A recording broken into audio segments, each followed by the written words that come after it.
स्वागत है दोस्तों आप सभी का आपके अपने YouTube channel RK with education पर। दोस्तों आज हम राजस्थान का इतिहास में जो अपना टॉपिक चल रहा था प्राचीन सभ्यताएं, उसके भाग 4 में आज 20 अति महत्वपूर्ण प्रश्नों पर चर्चा करेंगे। ये सारे के सारे प्रश्न पिछली परीक्षाओं में पूछे गए प्रश्न तथा अन्य मानक पुस्तकों पर आधारित महत्वपूर्ण प्रश्न है। इन सारे प्रश्नों की पूछे जाने की संभावनाएं एग्जाम की दृष्टि से बहुत ज्यादा है। तो यदि आप इन प्रश्नों को पीडीएफ के रूप में चाहते हो तो आप हमारे टेलीग्राम चैनल है आरके विद एजुकेशन उसको ज्वाइन जरूर कर ले पीडीएफ के लिए। और यदि यूट्यूब चैनल पर पहली बार विजिट कर रहे हो तो यूट्यूब चैनल को सब्सक्राइब करके बेल का आइकन जरूर प्रेस कर दे। तो देखते हैं आज का पहला प्रश्न। तो पहला प्रश्न है आजकल प्रश्न नंबर 1 है, बालाथल सभ्यता निम्न में से किस नदी के किनारे से प्राप्त हुई है? तो ऑप्शन 1 दे रखा है माही नदी, ऑप्शन 2 दे रखा है जाखम नदी, ऑप्शन 3 दे रखा है बेड़च नदी, ऑप्शन 4 दे रखा है साबरमती नदी, ऑप्शन 5 दे रखा है अनुत्तरित प्रश्न। तो बालाथल सभ्यता निम्न में से किस नदी के किनारे से प्राप्त हुई है? तो वो है बेड़च नदी। कौन सी नदी है? बेड़च नदी के किनारे से ये सभ्यता प्राप्त हुई है। और आहड़ जो सभ्यता है वो भी आयड़ या आहड़ सभ्यता भी या आयड़ नदी या बेड़च नदी के किनारे से ही प्राप्त हुई है। तो इसका जो सही आंसर रहेगा वो रहेगा ऑप्शन नंबर 3, बालाथल सभ्यता मेरठ नदी के किनारे से प्राप्त हुई है। और बालाथल सभ्यता है कहाँ पर? यह है उदयपुर जिले में। कहाँ से प्राप्त हुई है? उदयपुर जिले से ये प्राप्त हुई है। और उदयपुर के भी पूर्व दिशा से, उदयपुर के पूर्व दिशा में एक वल्लभ नगर है, वल्लभ नगर, वल्लभ नगर का एक स्थान है बालाथल, वहां से ये प्राप्त हुई है। तो सही आंसर इसका हो जाएगा option number 1, option number 3 Berach नदी। इसके बाद में अगला प्रश्न है, निम्न में से किस स्थान से लोहा गलाने की भट्टियां प्राप्त हुई है? ऑप्शन 1 दे रखा है कालीबंगा, ऑप्शन 2 दे रखा है गणेश्वर सभ्यता, ऑप्शन 3 दे रखा है बालाथल सभ्यता, ऑप्शन 4 दे रखा है पहाड़ सभ्यता, ऑप्शन 5 दे रखा है अनुत्तरित प्रश्न। तो निम्न में से किस स्थान से लोहा गलाने की भट्टियां प्राप्त हुई है? तो लोहा गलाने की जो भट्टियां प्राप्त हुई है वो प्राप्त हुई है अपन को बालाथल सभ्यता से। और एक है तांबा गलाने की भट्टियां। तो तांबा गलाने की जो भट्टियां प्राप्त हुई है वो प्राप्त हुई है अपन को, एक तो है लोहा गलाने की भट्टियां और एक है तांबा गलाने की भट्टियां, तांबा गलाने की भट्टियां। तांबा गलाने की जो भट्टियां प्राप्त हुई है वो प्राप्त हुई है आहड़ सभ्यता से। किस सभ्यता से प्राप्त हुई है? आहड़ सभ्यता से ये प्राप्त हुई है। तांबे का जो सर्वाधिक उपयोग है वो तो किया जाता था गणेश्वर सभ्यता में, लेकिन जो तांबा गलाने की जो भट्टियां प्राप्त हुई है वो प्राप्त हुई है आहड़ सभ्यता से। और लोहा गलाने की जो भट्टियां प्राप्त हुई है वो ये प्राप्त हुई है बालाथल सभ्यता से। तो सही आंसर इसका हो जाएगा ऑप्शन नंबर इसका हो जाएगा 3, बालाथल सभ्यता। इसके बाद में जो अगला प्रश्न है, प्रश्न नंबर 3 है, निम्न में से किसे बालाथल सभ्यता को प्रकाश में लाने का श्रेय जाता है? ऑप्शन 1 दे रखा है बालकृष्ण थापर, ऑप्शन 2 दे रखा है एच डी सांकलिया, ऑप्शन 3 दे रखा है वीएन मिश्र, ऑप्शन 4 दे रखा है रतन चंद्र अग्रवाल, ऑप्शन 5 दे रखा है अनुत्तरित प्रश्न। तो प्रोफेसर वीएन मिश्रा के निर्देशन में सर्वप्रथम यहाँ पर उत्खनन कार्य हुआ था और उन्हीं के द्वारा यहाँ इस सभ्यता को प्रकाश में लाने का श्रेय उन्हीं को जाता है। तो इसका जो सही आंसर रहेगा ऑप्शन नंबर 3, इसका सही आंसर रहेगा प्रोफेसर वीएन मिश्रा। और ये थे दक्कन कॉलेज के प्रोफेसर थे। दक्कन कॉलेज जो पूना में है, दक्कन कॉलेज पूना, वहाँ के ये प्रोफेसर थे और इन्होंने सर्वप्रथम यहाँ पर उत्खनन कार्य किया था। और एक ताम्र पाषाणकालीन एक सभ्यता थी जो प्रकाश में आई। तो सही आंसर इसका हो जाएगा ऑप्शन नंबर 3, वीएन मिश्र। बालकृष्ण थापर का संबंध है कालीबंगा सभ्यता से, कालीबंगा सभ्यता से है बालकृष्ण थापर का संबंध। और एच डी जो सांकलिया है इनका आहट सभ्यता से है। और रतन चंद्र अग्रवाल का भी आहट सभ्यता से ही इनका संबंध है। तो सही आंसर इसका जो रहेगा वो रहेगा ऑप्शन नंबर 3, वीएन मिश्र। इसके बाद में प्रश्न नंबर 4 है अपना, निम्न में से किस स्थान से बुना हुआ सूती वस्त्र का सूती वस्त्र प्राप्त हुआ है? ऑप्शन 1 दे रखा आहट सभ्यता, ऑप्शन 2 दे रखा नगर सभ्यता, ऑप्शन 3 दे रखा गणेश्वर सभ्यता, ऑप्शन 4 दे रखा बालातल सभ्यता, ऑप्शन 5 दे रखा अनुत्तरित प्रश्न। तो निम्न में से किस स्थान से बुना हुआ सूती वस्त्र प्राप्त हुआ है? तो बुना हुआ जो सूती वस्त्र है वो राजस्थान की 2 सभ्यताएं हैं वहां से प्राप्त हुआ है। तो बुना हुआ सूती वस्त्र, तो एक तो प्राप्त हुआ है बेराट से, बेराट सभ्यता से। कहाँ से प्राप्त हुआ है? बेराट सभ्यता जो जयपुर में है, जयपुर के विराटनगर में। और एक जो है वह है बालातल सभ्यता जो है उदयपुर में, बालातल सभ्यता। इन दोनों स्थानों से क्या प्राप्त हुआ है? सूती बुना हुआ सूती वस्त्र। तो सही आंसर इसका हो जाएगा ऑप्शन नंबर 4, बालातल सभ्यता। तो इसका सही आंसर हो जाएगा ऑप्शन नंबर 4। इसके बाद में जो अगला प्रश्न है, इसके अलावा भी यहाँ से तांबे के कुछ चाकू, तांबे का एक चाकू यहाँ से प्राप्त हुआ है, तांबे का चाकू बालातल से। कुछ और चीजें प्राप्त हुई है वो देख लेते हैं। यहाँ से कुल्हाड़ी प्राप्त हुई है, कुल्हाड़ी प्राप्त हुई है, कर्णफूल प्राप्त हुए हैं, तांबे के कर्णफूल, गले की हार प्राप्त हुई है, गले की हार। तो ये कुछ चीजें हैं जो यहाँ पर से प्राप्त हुई है। और यहाँ की जो आजीविका थी या मिश्रित अर्थव्यवस्था थी, यहाँ पर कृषि कृषि पशुपालन, पशुपालन और शिकार, तीनों की यहाँ पर जो आर्थिक व्यवस्था है वो देखने को मिलती है। तो सही आंसर इसका रहेगा बालातल सभ्यता। और बालातल सभ्यता संबंधित और भी जानकारी है, तांबे का चाकू, कुल्हाड़ी, कर्णफूल, गले का हार। और यहाँ की जो व्यवसाय था कृषि था, पशुपालन था और शिकार करना यहाँ का मुख्य व्यवसाय था। तो सही आंसर इसका हो जाएगा ऑप्शन नंबर 4। इसके बाद में अगला प्रश्न है, प्रश्न नंबर 5 है अपना, बालातल सभ्यता राजस्थान के किस जिले से प्राप्त हुई है? ऑप्शन 1 दे रखा है उदयपुर, ऑप्शन 2 दे रखा है प्रतापगढ़, ऑप्शन 3 दे रखा है राजसमंद, ऑप्शन 4 दे रखा है चित्तौड़गढ़, ऑप्शन 5 दे रखा है अनूतरित प्रथम।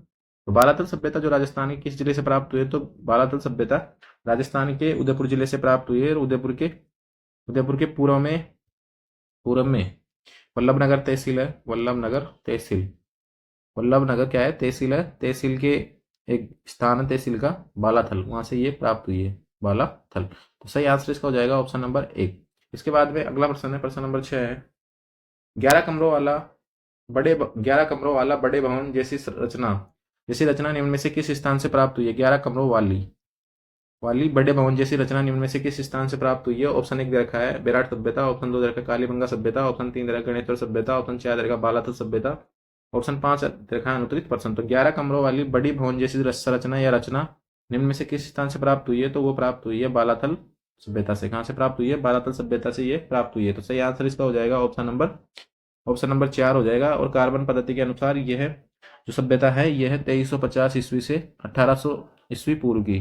कार्बन डेटिंग पद्धति के अनुसार, कार्बन डेटिंग जो पद्धति है उसी के अनुसार इनकी आयु का निर्धारण किया गया है। तो कार्बन डेटिंग पद्धति जो है उसके अनुसार ये कितनी पुरानी है? 2350 से 1800 ईस्वी पूर्व की है ये। तो सही आंसर इसका रहेगा ऑप्शन नंबर 4। इसके बाद में जो अगला प्रश्न है अपना, प्रश्न नंबर 7 है। निम्न में से किस सभ्यता के लिए कहा जाता है?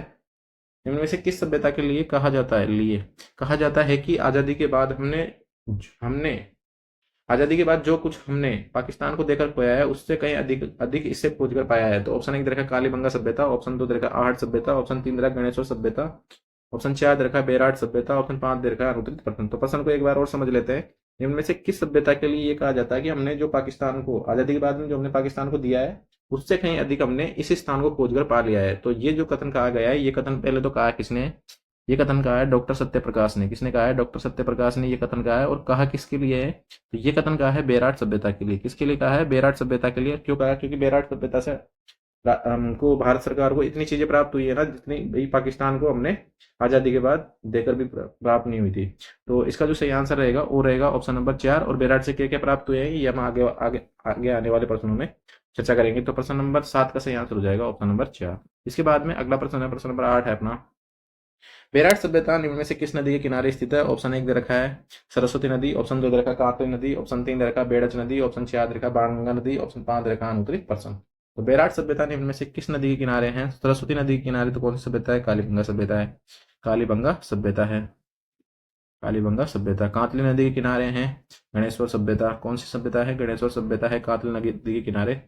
और बेड़च नदी के किनारे हैं या तो आड़ सभ्यता है एक तो, और एक है बालाथल सभ्यता, बालाथल सभ्यता। और बाणगंगा नदी के किनारे हैं बेराट सभ्यता। कौन सी सभ्यता है? बेराट सभ्यता यहाँ पर स्थित है। सही आंसर इसका हो जाएगा ऑप्शन नंबर 4। बाणगंगा नदी के किनारे कौन सी सभ्यता है? और बाणगंगा नदी किनारे कौन सी सभ्यता है? बेराट सभ्यता। सही आंसर होगा इसका ऑप्शन नंबर 4। इसके बाद में जो अगला प्रश्न है, बेराट सभ्यता राजस्थान के किस जिले से प्राप्त हुई है? तो ऑप्शन 1 दे रखा है जोधपुर, ऑप्शन 2 दे रखा है सीकर, ऑप्शन 3 दे रखा है जयपुर, ऑप्शन 4 दे रखा है भरतपुर, ऑप्शन 5 दे रखा है अनूतरित प्रश्न। तो बेराट सभ्यता राजस्थान के किस जिले से प्राप्त हुई है? तो वो प्राप्त हुई है जयपुर से। किससे प्राप्त हुई है? जयपुर से। और जयपुर में भी जो शाहपुरा जो यहाँ का उपखंड लगता है, शाहपुरा उपखंड यानी कि तहसील या उपखंड के विराटनगर से ये प्राप्त हुई है, विराटनगर से। तो सही आंसर इसका हो जाएगा ऑप्शन नंबर 4। और प्राचीन काल में जो विराटनगर था, प्राचीन काल में विराटनगर क्या था? मत्स्य जनपद की राजधानी थी। मत्स्य जनपद की राजधानी। और मत्स्य जनपद का जो विस्तार था वो कहाँ तक था? तो ये विस्तार था इसका जयपुर में, टोंक में, अलवर,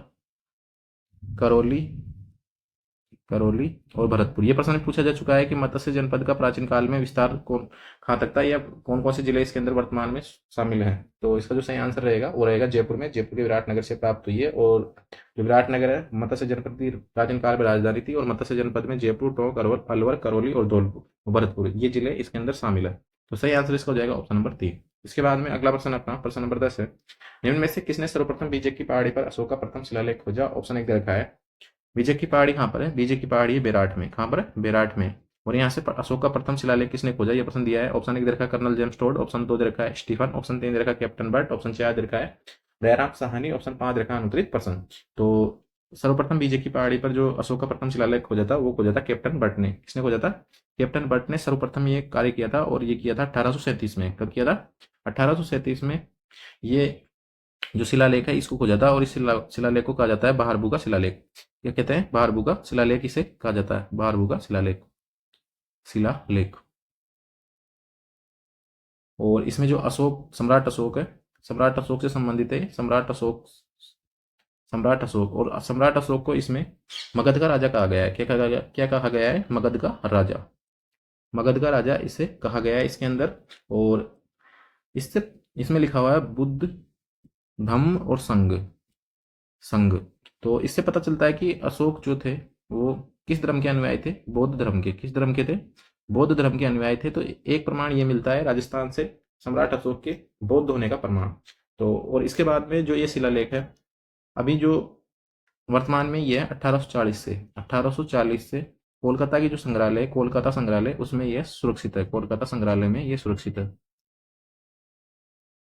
तो सही आंसर इसका हो जाएगा ऑप्शन नंबर 3। कैप्टन बट ने सर्वप्रथम जो अशोक का प्रथम शिलालेख था वो खोजा था बीजे की पहाड़ी से, और बहारबूर शिलालेख से कहा जाता है। तो सही आंसर इसका हो जाएगा ऑप्शन नंबर 3। इसके बाद में जो अगला प्रश्न है अपना, बैराट सभ्यता जयपुर के किस नगर से प्राप्त हुई है? ऑप्शन 1 दे रखा है मालवीय नगर, ऑप्शन 2 दे रखा है विराटनगर, ऑप्शन 3 दे रखा है बस्ती, ऑप्शन 4 दे रखा है शाहपुरा, ऑप्शन 5 दे रखा है अनुत्तरित प्रश्न। तो बैराट सभ्यता जयपुर के किस नगर से प्राप्त हुई है? तो वो प्राप्त हुई है विराटनगर से। सही आंसर इसका हो जाएगा ऑप्शन नंबर 2। और विराटनगर प्राचीन काल में मत्स्य जनपद की राजधानी था।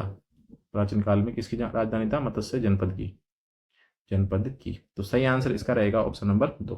इसके बाद में अगला प्रश्न है, प्रश्न नंबर 12 है अपना, अशोक का शिलालेख और मुगलकालीन भवनों के अवशेष निम्न में से किस स्थान से प्राप्त हुए हैं? तो यह प्रश्न पूछा गया है, जो आरपीएससी सेकंड ग्रेड की एग्जाम होती है उसके अंदर ये प्रश्न पूछा गया था एक बार, सेकंड ग्रेड की एग्जाम में। तो इसका ऑप्शन 1 दे रखा है नगर सभ्यता, ऑप्शन 2 दे रखा है बेराट सभ्यता, ऑप्शन 3 दे रखा है गणेश्वर सभ्यता, ऑप्शन 4 दे रखा है रेड सभ्यता, ऑप्शन 5 दे रखा है अनुत्तरित प्रश्न। तो इसका जो सही आंसर रहेगा, अशोक का शिलालेख और मुगलकालीन भवनों के अवशेष निम्न में से किस स्थान से प्राप्त हुए हैं? तो वो प्राप्त हुए हैं बेराट सभ्यता से। कहाँ से प्राप्त हुए हैं? बेराट सभ्यता से। ये सारे जो नगर और अशोक का जो शिलालेख है ये सभी यहाँ से प्राप्त हुए हैं। तो सही आंसर इसका हो जाएगा ऑप्शन नंबर 2 बेराट सभ्यता। इसके बाद में अगला प्रश्न है, प्रश्न नंबर 13 है, बेराट से कुल कितनी मुद्राएं प्राप्त हुई है? ऑप्शन 1 दे रखा है 30, ऑप्शन 2 दे रखा है 32, ऑप्शन 3 दे रखा है 36, ऑप्शन 4 दे रखा है 40, ऑप्शन 5 दे रखा है अनुत्तरित प्रश्न। तो बेराट से कुल 36 मुद्राएं प्राप्त हुई है। कितनी मुद्राएं प्राप्त हुई है? 36 मुद्राएं प्राप्त हुई है। मुद्राएं प्राप्त हुई है।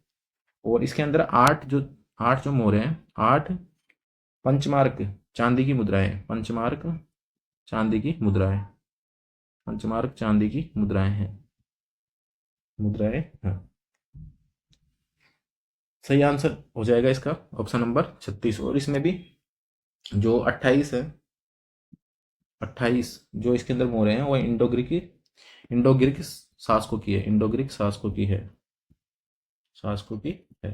तो सही आंसर इसका रहेगा ऑप्शन नंबर 3, 36 मुद्राएं यहाँ से प्राप्त हुई है। और ये मिली है एक सूती वस्त्र में बंधी हुई, एक सूती वस्त्र में बंधी हुई ये मिली है, सूती वस्त्र में।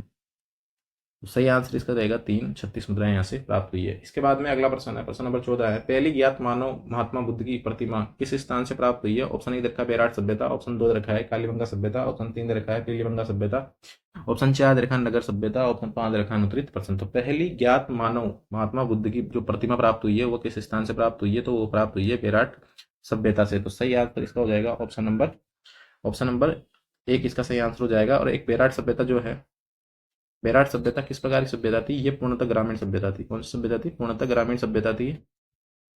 जैसे कालीबंगा थी नगरीय सभ्यता थी, कालीबंगा, कालीबंगा कौन सी सभ्यता थी? नगरीय सभ्यता थी। और आहट सभ्यता थी वो ग्रामीण सभ्यता थी, ग्रामीण सभ्यता।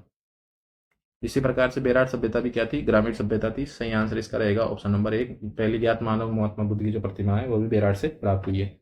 इसके बाद में अगला जो प्रश्न है, सम्राट अशोक के बुद्ध होने का एक प्रमाण राजस्थानी किस सभ्यता से प्राप्त होता है? तो ऑप्शन 1 दे रखा है आहट सभ्यता, ऑप्शन 2 दे रखा है गणेश्वर सभ्यता, ऑप्शन 3 दे रखा है बेराट सभ्यता, ऑप्शन 4 दे रखा है बालाथल सभ्यता, ऑप्शन 5 दे रखा है अनुत्तरित प्रश्न। तो सम्राट अशोक के बुद्ध होने का एक प्रमाण राजस्थानी किस सभ्यता से प्राप्त होता है? तो वो बेराट सभ्यता से प्राप्त होता है, क्योंकि यहाँ से सम्राट अशोक के 2 शिलालेख मिले हैं। कौन से, कितने शिलालेख मिले हैं? 2 शिलालेख मिले हैं। एक तो है बहारबू का शिलालेख, और एक शिलालेख और बाद में प्राप्त हुआ है 1871-72 में शिलालेख।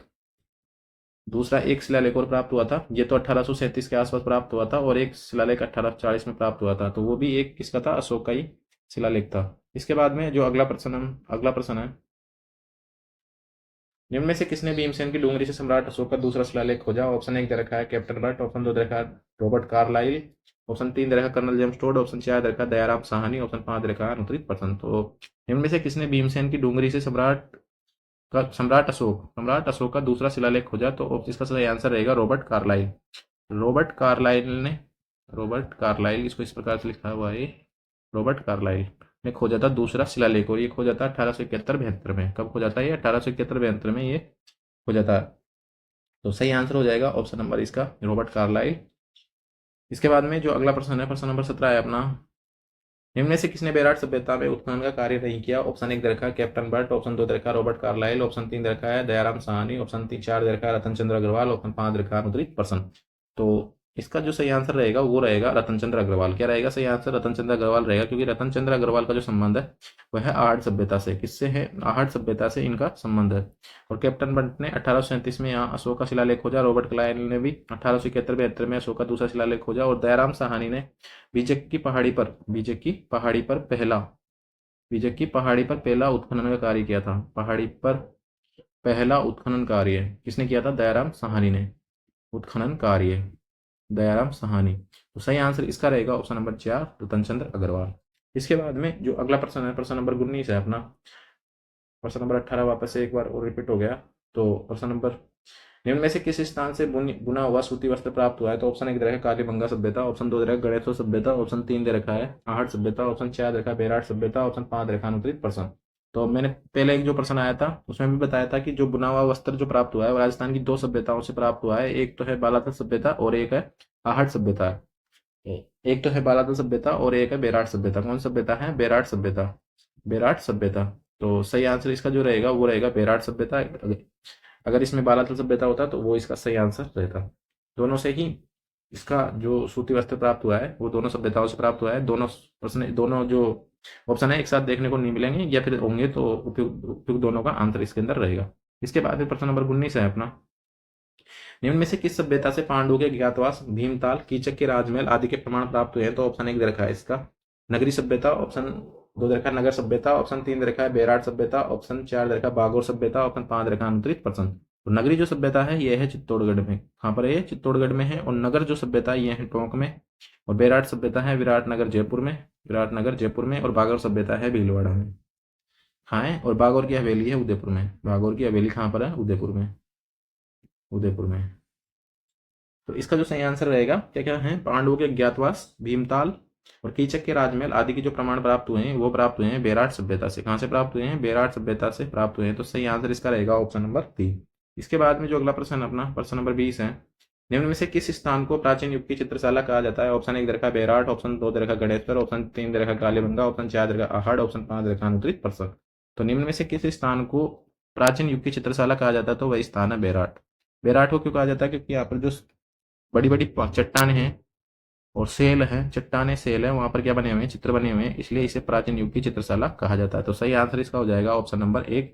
दोस्तों ये थे आज के अपने प्राचीन सभ्यताओं संबंधित 20 अति महत्वपूर्ण प्रश्न।